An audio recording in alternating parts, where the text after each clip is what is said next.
ഇന്ന് ഓൺലൈൻ ക്ലാസ്സിൽ യേശുദാസ് സാർ എടുത്ത പ്രവേശകവും കണ്ണാടി കാൺമോളവും എന്ന ക്ലാസ്സും അരമണിക്കൂറിനുള്ളിൽ നമ്മളുടെ പാഠ്യപദ്ധതി ഉദ്ദേശങ്ങൾ കൃത്യമായി വിനിമയം ചെയ്യുന്നതായി തോന്നി. ലക്ഷ്യവേദിയായിരുന്നു ആ ക്ലാസ്. ക്ലാസ് കേട്ടപ്പോൾ ഉണ്ടായ മറ്റൊരു സന്തോഷം, ആ പ്രവേശകത്തിൻ്റെ തീം നമ്മുടെ മൊത്തം മലയാള മാതൃഭാഷ സംസ്കാര പഠനത്തിൻ്റെ ആവശ്യം കേരളീയ പൊതുസമൂഹത്തെ ബോധ്യപ്പെടുത്തുക എന്ന ലക്ഷ്യം, ജനാധിപത്യത്തിൽ മാതൃഭാഷയ്ക്കുള്ള സ്ഥാനം, മനുഷ്യാവകാശത്തിൽ മാതൃഭാഷയ്ക്കുള്ള സ്ഥാനം, മാത്രമല്ല കേരളീയ പൊതുസമൂഹത്തിന് പൊതുവായി ഒരു ധാരണയുണ്ട്, സയൻസ് പഠിക്കണമെങ്കിൽ മാതൃഭാഷാ പഠനം അത്ര പ്രധാനപ്പെട്ട ഒന്നല്ല, ഇംഗ്ലീഷിലൂടെയാണ് ഉപരിപഠന സാധ്യത. അതുകൊണ്ട് മാതൃഭാഷയുമായി അകന്നു നിൽക്കുക. രണ്ടാം ഭാഷ എടുക്കുന്ന സമയത്തും മലയാളം എടുത്തിട്ടിപ്പോൾ പ്രത്യേകിച്ച് എന്താ കാര്യം? ഹിന്ദി പോലത്തെ ഒന്ന് പഠിച്ചാൽ കേരളത്തിന് പുറത്തു പോയാലും ഇംഗ്ലീഷ് അറിയില്ലെങ്കിലും ഹിന്ദി നമ്മെ സഹായിക്കും എന്ന ചിന്ത. എന്നാൽ അവിടെ കേരളം ലോകത്തിന് സമ്മാനിച്ച ലോകോത്തര ശാസ്ത്ര പ്രതിഭ എന്ന് വിശേഷിപ്പിക്കാവുന്ന, അനവധി തവണ നൊബേൽ സമ്മാനത്തിന് പരിഗണിക്കപ്പെട്ട ഒരു മലയാളി തലച്ചോറ് ECG സുദർശൻ സ്വന്തം ജീവിതം കൊണ്ട് സാക്ഷ്യപ്പെടുത്തുന്നു. എന്നെ നല്ല സയൻസ് പഠിതാവാക്കിയത് മലയാളമാണ്, മാതൃഭാഷയാണ്. ഇക്കാര്യം ആ പ്രവേശകത്തിൽ ഫലപ്രദമായി എഴുതി ചേർത്തിരിക്കുന്നു.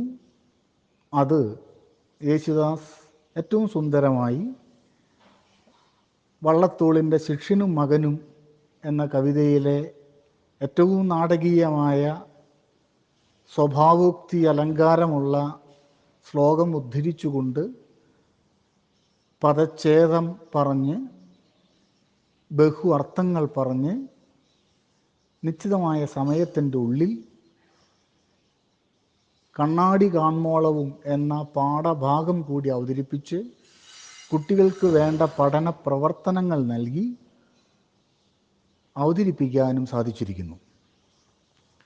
കേരളീയ പൊതുസമൂഹത്തിനോട് നമുക്ക് പറയാനുള്ളത്, മലയാളം പഠിച്ചാൽ ശാസ്ത്രീയമായി കൂടുതൽ ചിന്തിക്കാൻ മലയാളി കുട്ടിക്ക് സാധിക്കും. അതിനുദാഹരണം ECG സുദർശൻ്റെ തന്നെ അനുഭവ സാക്ഷ്യമാണ് എന്നതാണ്. ഇനി നമുക്ക് പറയാനുള്ളത്, തൃശ്ശൂർ ജില്ലയിലെ ഹയർ സെക്കൻഡറി മലയാള അധ്യാപക സമിതി 2008 നടത്തിയ വിവിധ ഭാഷാ പ്രവർത്തനങ്ങളിൽ ഒരു പ്രവർത്തനമായിരുന്നു ECG സുദർശനൻ 2008 ഭാഷാഭൂഷണിക്ക് നൽകിയ ഒരു അഭിമുഖത്തിൽ പറഞ്ഞ ഈ സംഭാഷണ ശകലം എടുത്ത് അന്ന് തന്നെ, അക്കൊല്ലം തന്നെ തൃശ്ശൂർ ജില്ലയിലെ എല്ലാ ഹയർ സെക്കൻഡറി മലയാളം വിദ്യാർത്ഥികളെ കൊണ്ടും ECG സുദർശനന് 25,000 ഭാഷാസ്നേഹ കത്ത് എന്ന പേരിൽ കത്ത് എഴുതിക്കുക എന്ന ഒരു പ്രവർത്തനം. അതിലൂടെ അത്തരത്തിലുള്ളൊരു വ്യവഹാര രൂപം കുട്ടികളെ പരിശീലിപ്പിക്കുന്നു. മാത്രമല്ല, നവംബർ 1-ാം തീയതി തൃശ്ശൂർ ടൗൺ ഹാളിൽ നടന്ന പ്രഥമ ഗുരുദക്ഷിണ അവാർഡ് കോവിലനെ നൽകുന്ന ചടങ്ങിൽ ഉണ്ണികൃഷ്ണൻ പുതൂരിനെ പോലെയുള്ളൊരു വലിയ എഴുത്തുകാരനെ ആദരിക്കുന്നൊരു ചടങ്ങിൽ മലയാള തിലക പട്ടത്താനം എന്ന 100-ൽ 100 മാർക്ക് വാങ്ങിയ കുട്ടികളെ ആദരിച്ച ചടങ്ങിൽ KV മീനാക്ഷി ടീച്ചറെയും ശ്രീ വല്ലച്ചിറ രാമചന്ദ്രൻ മാഷയെയും അധ്യാപക ആദരത്തിലൂടെ അനുമോദിച്ച ചടങ്ങിൽ ജില്ലാ collector VK Baby, Alexander Jacob IPS, doctor CP Chitra, director higher secondary RDD Anilkumar SS എന്നിവരുടെ വിശിഷ്ട സഭയിൽ വെച്ച് അവിടെ എത്തിച്ചേർന്ന കുട്ടികൾ നമ്മൾ ഉണ്ടാക്കിയ ഒരു വലിയ തപാൽ പെട്ടിയുടെ മാതൃകയിൽ കൊണ്ടുവന്ന് വരി വരിയായി വന്ന് ഈ 25,000 ഭാഷാ സ്നേഹ കത്തുകൾ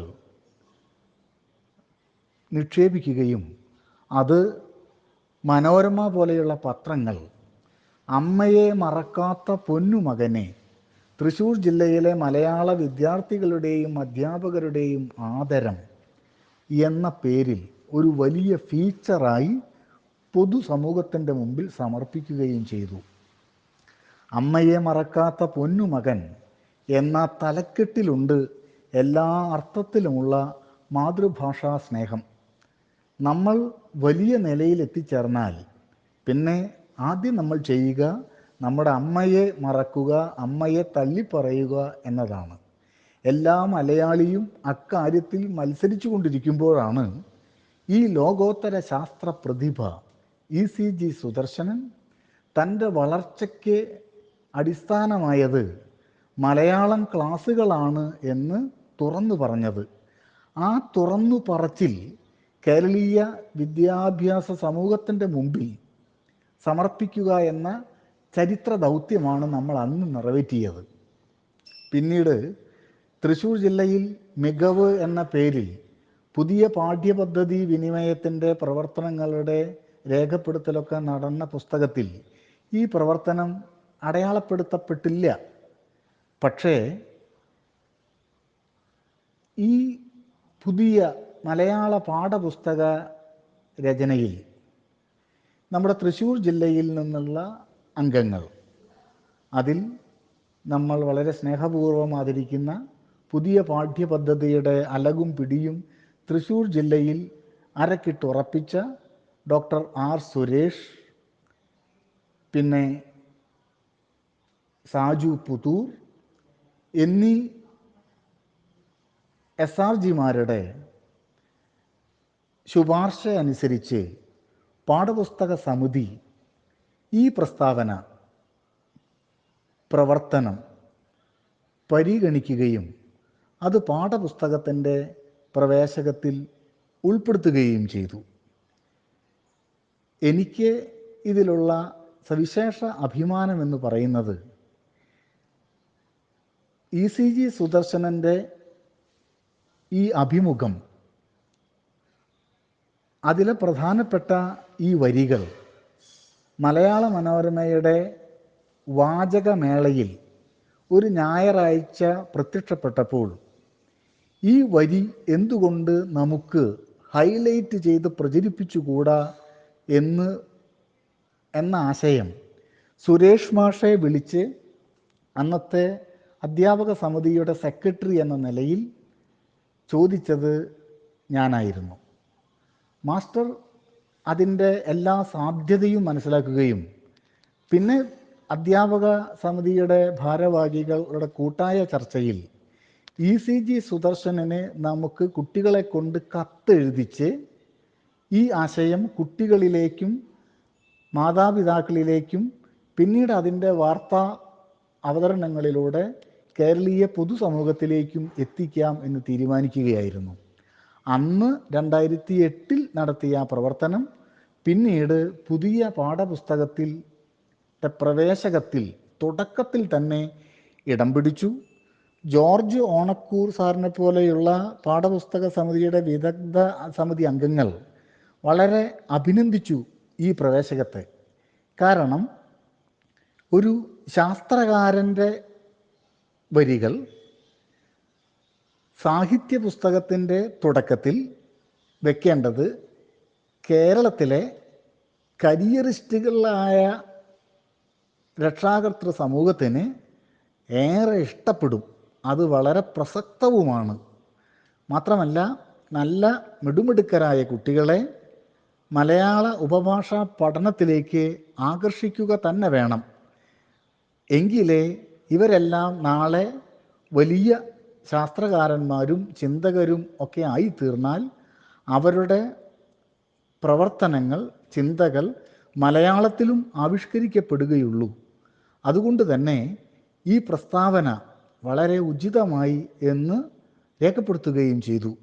നമ്മുടെ പാഠപുസ്തകത്തിൽ ആ പ്രവേശകം ഉണ്ടെങ്കിലും നമ്മളത് ഭാഷാസ്നേഹത്തിൻ്റെ ഏറ്റവും വലിയ മൂർത്തിമത് രൂപമായി കിടക്കുന്നുണ്ടെങ്കിലും തൃശ്ശൂർ ജില്ലയിലെ ഹയർ സെക്കൻഡറി മലയാള അധ്യാപക സമിതിയുടെ ഒരു പ്രവർത്തനം, കൃത്യമായ ഒരു തീം സെറ്റ് ചെയ്യൽ, നമ്മളുടെ തുടർന്നുള്ള പ്രവർത്തനങ്ങൾക്ക് ഊർജം പകരുന്ന ഒരു പ്രത്യയ ശാസ്ത്ര രൂപകൽപ്പന നടത്തിയതിൻ്റെ പിന്നിൽ പ്രചോദക ശക്തിയായി പ്രവർത്തനം കൊണ്ട് അത് സാക്ഷ്യപ്പെടുത്തിയതിൻ്റെ പിന്നിൽ നമ്മുടെ എല്ലാവരുടെയും എളിയ ശ്രമങ്ങൾ ഉണ്ടായിരുന്നു എന്നത് ഇതുവരെ പരസ്യമായി അല്ലെങ്കിൽ ശ്രദ്ധിക്കപ്പെട്ട രീതിയിൽ നമ്മൾ അടയാളപ്പെടുത്താതിരുന്ന ഒന്നാണ്. പിന്നെ ഇന്ന് ഞാൻ പഴയ ആൽബത്തിൽ നിന്ന് ഈ ചിത്രങ്ങൾ എടുത്ത് ഇട്ടതിൻ്റെയും ഈ ഒരു ശബ്ദ ലേഖനം നൽകുന്നതിൻ്റെയും പിറകിലുള്ള ആവേശമെന്നത് യേശുദാസ് സാറിൻ്റെ ആദ്യത്തെ ക്ലാസ്, കോവിഡിന് ശേഷമുള്ള കേരളത്തിലെ ഓൺലൈൻ വിദ്യാഭ്യാസം, ആ ഓൺലൈൻ വിദ്യാഭ്യാസത്തിൽ ഹയർ സെക്കൻഡറിയിലെ ക്ലാസ്സുകളിൽ കേരളത്തിലെ ഒരുവിധം ആൾക്കാരെല്ലാം ശ്രദ്ധിക്കാൻ സാധ്യതയുള്ള ഒരു ക്ലാസ്സാണ് മലയാളം ക്ലാസ്. അതിൽ യേശുദാസ് സാർ വിജയിക്കുമ്പോൾ കേരളത്തിലെ എല്ലാ ഹയർ സെക്കൻഡറി അധ്യാപകരുമാണ് വിജയിക്കുന്നത്. പരാജയപ്പെടുന്നത് കേരളത്തിലെ എല്ലാ ഹയർ സെക്കൻഡറി അധ്യാപകർ കൂടിയാണ്. എന്നാൽ നമുക്ക് അഭിമാനപൂർവ്വം തന്നെ എല്ലാ കോളേജ് അധ്യാപകരുടെ മുന്നിലും ഹയർ സെക്കൻഡറി മലയാളം അധ്യാപകർ കൃത്യമായി പുതിയ പാഠ്യപദ്ധതി എന്ന സങ്കല്പം വളരെ മനോഹരമായി ഒരു ക്യാമറയ്ക്ക് മുന്നിൽ വിനിമയം ചെയ്യാൻ, കൃത്യമായ പാഠ്യപദ്ധതി ഉദ്ദേശങ്ങൾ കൈമാറാൻ സമർത്ഥരാണെന്ന് തെളിയിച്ചു. വെറും സാഹിത്യ പഠനം മാത്രമല്ല, സാംസ്കാരിക പഠനം മാത്രമല്ല, മാതൃഭാഷ നേരിടുന്ന എല്ലാത്തരം അവഗണനകൾക്കെതിരെയുമുള്ള പോരാട്ടത്തിനുള്ള ഊർജം അത് ശാസ്ത്രീയമായി തന്നെ അവതരിപ്പിച്ചു.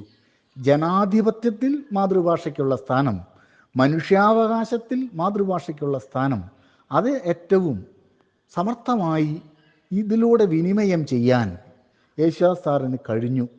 മാത്രമല്ല, കണ്ണാടി കാൺമോളവും എന്ന പാഠത്തിൻ്റെ പ്രവർത്തനമായി യേശുദാസ് സാർ നൽകിയത് വ്യാസൻ്റെ മഹാഭാരതം, എഴുത്തച്ഛൻ്റെ മഹാഭാരതം, കാളിദാസൻ്റെ മഹാഭാരതത്തിൽ നിന്നുള്ള അഭിജ്ഞാന ശാകുന്തളം എന്നിങ്ങനെ 3 പാഠങ്ങൾ നൽകിക്കൊണ്ട് കുട്ടികളോട് ആലോചിക്കാൻ പറയുകയായിരുന്നു. ഒരു കാര്യത്തെ പല തലത്തിൽ നിന്നുകൊണ്ട് എങ്ങനെ നമുക്ക് സമീപിക്കാം, അതിൻ്റെ ധ്വനിസാധ്യതകൾ എങ്ങനെ കണ്ടെത്താം എന്ന കാര്യം വന്നപ്പോഴാണ് പ്രവേശകത്തിൻ്റെ എല്ലാതരം അർത്ഥസാധ്യതയും കേൾവിക്കാരെ സംബന്ധിച്ചിടത്തോളം വ്യക്തമായത്. മാത്രമല്ല, ഇന്നത്തെ കേരളീയ സമൂഹത്തിൽ വളരെ പ്രധാനപ്പെട്ട മൂല്യവിചാര ചർച്ചയും അതിനോടനുബന്ധമായി അവതരിപ്പിക്കപ്പെടും. ഈ അരമണിക്കൂറിൻ്റെ ഉള്ളിൽ അതിലേക്ക് കടന്നില്ലെങ്കിൽ തന്നെയും ശകുന്തള തനിക്ക് നേരിട്ട അവസ്ഥയെ ധീരമായി ദുഷ്യന്തൻ്റെ മുന്നിൽ വെച്ച് അവതരിപ്പിക്കുന്നു, പറയുന്നു എന്നുള്ള ആ ഒരു നിലപാട്, ആ പാഠഭാഗം തിരഞ്ഞെടുത്തതിലും എഴുത്തച്ഛൻ്റെ അനവധി കവിതകളുണ്ട്, ഭാഗങ്ങളുണ്ട്.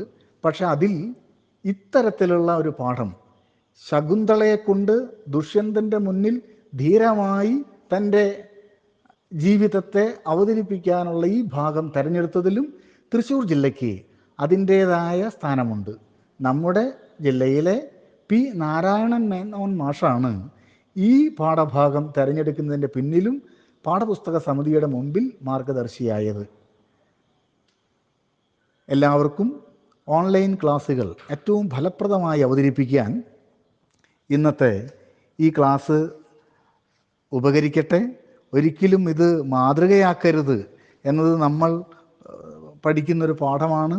ഒന്നിൻ്റെ പകർപ്പെന്ന് മാത്രം പറയരുത്. നമ്മളെല്ലാവരും നമ്മുടേതായ രീതിയിൽ ഈ പാഠങ്ങളെ വിനിമയം ചെയ്യേണ്ടിയിരിക്കുന്നു. ഞാൻ പോസ്റ്റ് ചെയ്ത ECG സുദർശനൻ്റെ ആ അഭിമുഖ സംഭാഷണത്തിലുള്ള ഭാഗം എഡിറ്റ് ചെയ്യാതെ ഞാനിവിടെ വായിച്ചുകൊണ്ടാണ് ഈ ശബ്ദലേഖനം അവസാനിപ്പിക്കുന്നത്. അത് ഞാൻ വായിക്കുന്നത് ഒരു പക്ഷേ ഞാൻ അയച്ച ഫോട്ടോസ്റ്റാറ്റിൽ നിന്ന് ആ ഭാഗം വായിക്കാൻ ഒരുപക്ഷെ കഴിഞ്ഞുകൊള്ളണമെന്നില്ല. ഞാൻ മാർക്ക് ചെയ്തിട്ടുള്ളതാണത്. എങ്കിലും ഈ വരികൾ വായിക്കുമ്പോൾ മനസ്സ് വല്ലാതെ വേട്ടയാടപ്പെടുന്ന വേറെ ചില കാര്യങ്ങൾ കൂടി അതിലുണ്ട്. ആ വരികൾ ഇങ്ങനെയാണ്: താല്പര്യമുള്ള മറ്റ് വിഷയങ്ങൾ ഉണ്ടായിരുന്നോ എന്ന് ലേഖകൻ്റെ ചോദ്യം. സുദർശൻ്റെ മറുപടി: ഹൈസ്കൂളിൽ പഠിക്കുമ്പോൾ എനിക്ക് തോന്നിയൊരു കാര്യമുണ്ട്. ഏറ്റവും കുറഞ്ഞ ശമ്പളം വാങ്ങുന്ന അധ്യാപകൻ മലയാളം മുൻഷിയായിരുന്നു. ഹിസ്റ്ററിയും ജോഗ്രഫിയും പഠിപ്പിക്കുന്ന അധ്യാപകർക്ക് മെച്ചപ്പെട്ട ശമ്പളം കിട്ടിയിരുന്നു. പക്ഷേ വിഷയാവബോധവും പാണ്ഡിത്യവും മലയാളം മുൻഷിക്കായിരുന്നു. ഫിസിക്സിലെ പുതിയ കണ്ടുപിടുത്തങ്ങളിലേക്ക് നമ്മെ പ്രചോദിപ്പിക്കുന്ന കാര്യങ്ങൾ ഒരു പക്ഷേ ആ മലയാള പഠന ക്ലാസ്സുകളിൽ ഉണ്ടായിരുന്നു. തൂപ്പുകാരൻ്റെ തൊട്ടു മുകളിലുള്ള ആളിൻ്റെ സ്ഥാനമേ അന്ന് മലയാളം മുൻഷിക്ക് കിട്ടിയിരുന്നുള്ളൂ. വേഷം മുഷിഞ്ഞത്. പക്ഷേ വർത്തമാനം പറഞ്ഞു തുടങ്ങിയാൽ എല്ലാം മാന്ത്രികമായി മാറും. അലങ്കാരം, ഛന്ദസ്, സാരസ്യം ഒക്കെ പഠിപ്പിക്കുന്ന ആൾ എന്ന് ലളിതമായി വിചാരിക്കും. അങ്ങനെയല്ല. പദച്ഛേദം, പദാർത്ഥം, വാച്യാർത്ഥം, ധ്വനി, ഭാവം, ശബ്ദത്തിൽ കാവ്യത്തിലെ പ്രസക്തി, ഇങ്ങനെ പഠിപ്പിക്കുമ്പോൾ ഒരു കാര്യത്തിന് അനേക തലങ്ങളുണ്ടാകാമെന്ന വലിയ അറിവാണ് അവിടെ നിന്ന് കിട്ടുന്നത്. ശിവഭുജംഗ സ്തോത്രം കേൾക്കുമ്പോൾ ശിവൻ നിന്ന് നൃത്തം ചെയ്യുന്നത് പോലെ തോന്നും. ഒരു പക്ഷേ എൻ്റെ ജീവിതത്തിലെ ഏറ്റവും നല്ല പഠനം അതായിരിക്കണം. ECG സുദർശൻ. ECG സുദർശനെ പോലെ മലയാള പഠനം തൻ്റെ ജീവിത വിജയത്തിൻ്റെ അടിത്തറയായെന്ന് സാക്ഷ്യപ്പെടുത്താൻ നമ്മുടെ കുട്ടികൾക്ക് കഴിയും വിധം അവരെ ഉയർന്ന തലത്തിലേക്ക് എത്തിക്കാൻ നമുക്ക് കഴിയട്ടെ എന്ന് ആശംസിച്ചുകൊണ്ട് ഞാൻ എൻ്റെ വാക്കുകൾ ഉപസംഹരിക്കുന്നു.